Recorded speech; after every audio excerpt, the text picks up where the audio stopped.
Bonsoir et bienvenue à tous dans votre nouvelle édition, dans la nouvelle édition de votre journal d'information locale. Nous sommes le mercredi 9 novembre, voici les titres.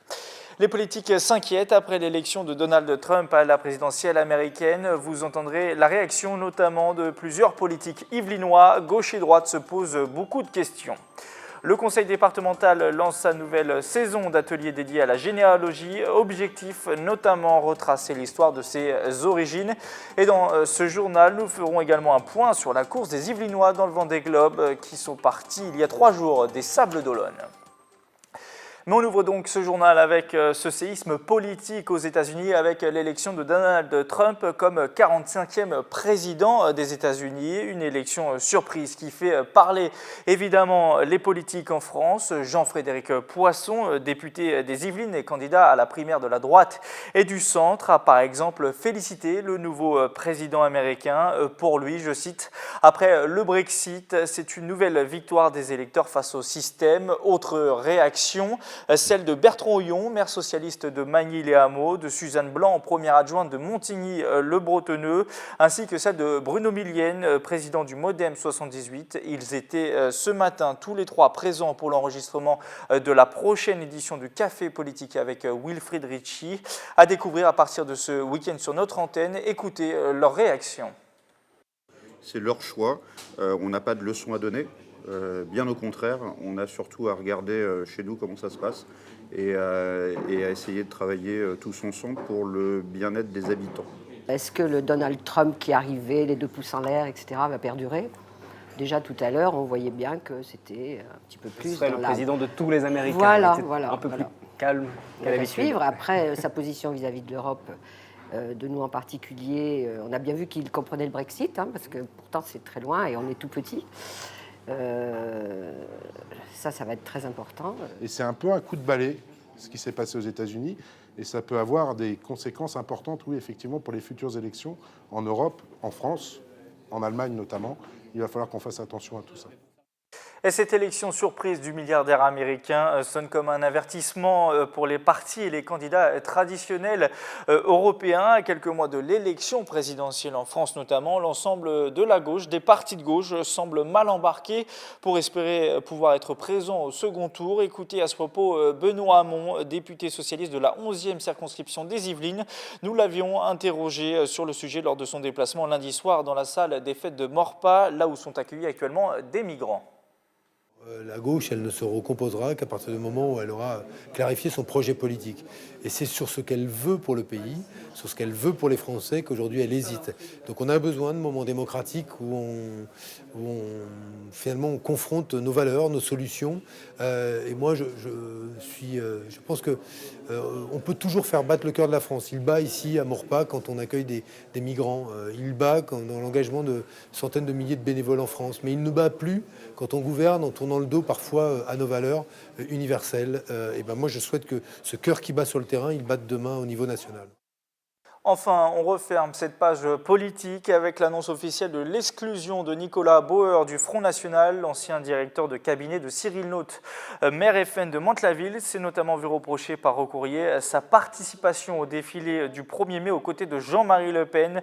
Le FN lui reproche aussi d'avoir accusé le parti dirigé actuellement par Marine Le Pen, je cite, de graves dérives autoritaires, arbitraires et fascisantes. Fin de citation. Dans le reste de l'actualité, hier, la ville de Bois d'Arcy a posé la première pierre de la maison de quartier de la Croix-Bonnet. Ce nouveau bâtiment doit favoriser la proximité au sein du quartier. Il accueillera 8 salles associatives, une salle polyvalente, mais également une mairie annexe. Coût du projet, plus d'1,5 million d'euros. L'équipement est réalisé avec Grand Paris Aménagement. Il devrait ouvrir courant 2018. On écoute le maire de Bois d'Arcy, Philippe Benassaya. C'est un projet qu'on avait dans notre programme lorsque nous avons été élus et notre aménageur nous a suivis sur ce projet. Et c'est un projet très ambitieux avec beaucoup de salles pour les associations, une salle de conférence, une mairie annexe au rez-de-chaussée. Et puis surtout, il répond à notre nouveau PLU. Notre nouveau PLU qui fait attention aux inondations et à tout ce qu'on a eu au printemps dernier. Donc il y aura des rétentions à la parcelle, il y aura un toit végétalisé. Et il y aura beaucoup de choses qui permettront de faire attention à ce problème-là. Parlons cuisine à présent avec une initiative originale. Une start-up de Saint-Nom-la-Bretèche cultive des champignons en boîte et en sac. Ces mini champignonnières sont commercialisées telles quelles aux particuliers, aux restaurateurs. C'est étonnant. Le concept a séduit des chefs étoilés. Reportage sur place de Michael Elmidoro et Anne-Laure Langui. Voici un sac à champignons et sa version miniature, la boîte à champignons. Fini les heures passées le dos courbé en forêt à chercher des pleurotes, celles-ci viennent à vous. À l'origine de ce produit original, une start-up yvelinoise née en 2011. Donc en fait, c'est ni plus ni moins que les sacs que vous voyez là, mais miniaturisés pour que ça aille dans votre cuisine. Donc en fait, c'est une petite boîte que vous ouvrez, vous l'arrosez et 15 jours plus tard dans votre cuisine, vous avez ces pleurotes. Et le succès est au rendez-vous. La start-up devrait connaître 100% de croissance cette année et atteindre un chiffre d'affaires de 600 000 €. Mais elle n'a pas inventé ce concept d'agriculture urbaine provenant de l'hémisphère sud. Depuis très longtemps, dans les pays en voie de développement, on cherche à transformer des résidus de culture en champignons pour améliorer les enjeux notamment nutritionnels locaux. L'idée qu'on a eue à la boîte à champignons, c'est d'appliquer ce système qui existe au Mexique ou au Botswana, par exemple en Afrique, à la région Île-de-France. Ici, les conditions d'humidité d'un sous-bois en automne ont été recréées dans un espace de 600 mètres carrés. On fait même croire aux champignons que des sangliers rôdent à proximité. Quand on appuie comme ça sur les sacs, c'est ce qu'on appelle du stress mécanique. C'est-à-dire que dans la forêt, parfois, vous avez des animaux comme les sangliers, par exemple, qui fouillent un peu le sol. Et ça stimule la croissance des champignons. Et donc sur les sacs comme ça, où on n'a pas tout à fait assez de grappes, eh ben, on va les stimuler en les massant, en fait. Le procédé donne une pleurote de qualité tenant bien la cuisson. Celle-ci a été distinguée par le Collège culinaire de France et plusieurs chefs étoilés en raffolent. On a un produit qui ne va pas rendre d'eau à la cuisson, d'accord, contrairement à la grande majorité des champignons, et donc qui va rester croquant quand vous allez le goûter, avec une vraie texture, et ça les chefs adorent. Inscrite dans une démarche écologique et solidaire, la start-up vient de lever 500 000 €. De l'argent frais qui lui permettra de doubler sa capacité de production et de lancer d'autres champignonnières comme celle-ci ailleurs en France. Les archives départementales lancent leur nouveau cycle de conférences sur la généalogie. Le projet initié l'an passé fait intervenir du mois de novembre au mois de mars les spécialistes sur différentes thématiques. Nous avons assisté hier au premier rendez-vous de cette série consacrée à l'enfance. Reportage de Camille Lambert. Environ 500 enfants naîtraient sous X chaque année en France, c'est-à-dire sous le sceau du secret. L'identité de la mère est donc anonyme. Pour cette première conférence, Généalab, la spécialiste Myriam Provence s'est penchée sur les enfants abandonnés. Souvent, on a l'impression que les portes de la recherche sont fermées. Et le but de la conférence, c'est de donner des clés aux auditeurs pour tenter de découvrir les origines ou de leurs propres origines s'ils sont eux-mêmes enfants abandonnés, ou les origines d'un ancêtre né au XVIIIe siècle, par exemple. Retracer l'histoire de ses origines, découvrir ses ancêtres, une étude présentée par les archives départementales des Yvelines. Depuis l'an dernier, les rendez-vous Généalab se proposent d'initier le grand public à la généalogie. Généalab, c'est un cycle de conférences dédié à la recherche généalogique, seconde saison. Un cycle qui va proposer une thématique particulière avec un spécialiste du domaine. L'idée étant de proposer un petit peu des ressources, non pas inédites, mais en tout cas peu usitées pour la recherche généalogique, au-delà des traditionnels états civils, recensement de population. Les séances ont lieu environ un mardi par mois jusqu'en mars 2017. Prochaine enquête le 13 décembre. Les détectives en herbe peuvent s'inscrire auprès des archives départementales.